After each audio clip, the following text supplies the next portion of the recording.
ప్రజల పడుతున్న కష్టాలు మేము చూసాం. అందుకే పవన్ అన్న చంద్రబాబు గారు కలిసి బాబు సూపర్ 6 హామీలు ఇచ్చారు. దాంట్లో మొదటి హామీ తెలుగుదేశం జనసేన ప్రభుత్వం ఏర్పడిన మొదటి సంవత్సరంలోనే 20 లక్షల ఉద్యోగాలు కల్పించే బాధ్యత మేము తీసుకుంటాం.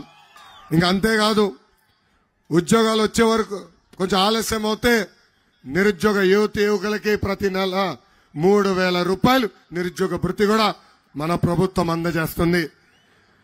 పెద్దలు అడిగారు, డిఎస్సి ఏర్పాటు చేస్తాం. తప్పనిసరిగా ప్రతి సంవత్సరం డిఎస్సి ఏర్పాటు చేసి 5 సంవత్సరాల పెండింగ్ పోస్టులన్నీ కూడా భర్తీ చేసే బాధ్యత మేము తీసుకుంటాం. ఇంకా స్కూల్కి వెళ్ళే ప్రతి విద్యార్థి తల్లిదండ్రులకి ప్రతి సంవత్సరం 15,000 రూపాయలు మన ప్రభుత్వం ఇస్తుంది. అంటే సంవత్సరంలో 15,000, 2 సంవత్సరాలు ఒకరుంటే 15,000, ఇద్దరుంటే 30,000, ముగ్గురుంటే ఎంత 45,000 రూపాయలు మన ప్రభుత్వం ఇస్తుంది. ఇంకా రైతులను ఆదుకునేదానికి ప్రతి సంవత్సరం 20,000 రూపాయలు ఆర్థిక సహాయం కూడా చేస్తాం. ఇంకా 4వ హామీ 18 నుంచి 59 సంవత్సరాలు కలిగిన మహిళలకి ప్రతి నెల 1,500 రూపాయలు మన ప్రభుత్వం ఇస్తుంది. అంటే సంవత్సరానికి 18,000, 5 సంవత్సరాలకి 90,000 రూపాయలు మన ప్రభుత్వం ఇస్తుంది. ఇంకా ప్రతి ఇంటికి ప్రతి ఏడా 3 ఎన్ని చేతులెత్తి చూపించండి, 3 ఏంటది గ్యాస్ సిలిండర్లు ఇచ్చే బాధ్యత మేము తీసుకుంటాం. ఇంకా మహిళలు ఆర్టీసీ బస్సులో కూడా ఉచితంగా ప్రయాణించే హక్కు కూడా తెలుగుదేశం జనసేన ప్రభుత్వం కల్పిస్తుందని ఈ సభాముఖంగా మీ అందరికీ మేము హామీ ఇస్తున్నాం.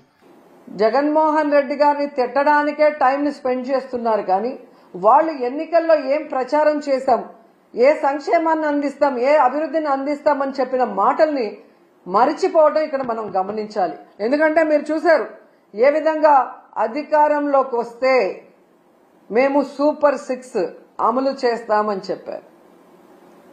ఈయన లోకేష్ అయితే మేము సూపర్ 6 అమలు చేయకపోతే నా కాలర్ పట్టుకొని అడగండి అన్నారు. ఏ కాలర్ అండి? రైట్ కాలరా, లెఫ్ట్ కాలరా? అంటే కాలర్ పట్టుకొని నిలదీసి అడిగితే తప్ప మీరు సూపర్ 6 అమలు చేయరా? ఈరోజు చూసే చంద్రబాబు నాయుడు గారు ఎంత కూల్ గా సంపద సృష్టించాక ఆదాయం పెరిగాక అప్పుడు సూపర్ 6 ని అమలు చేస్తామని చావు కబురు చల్లగా చెప్తున్నారు.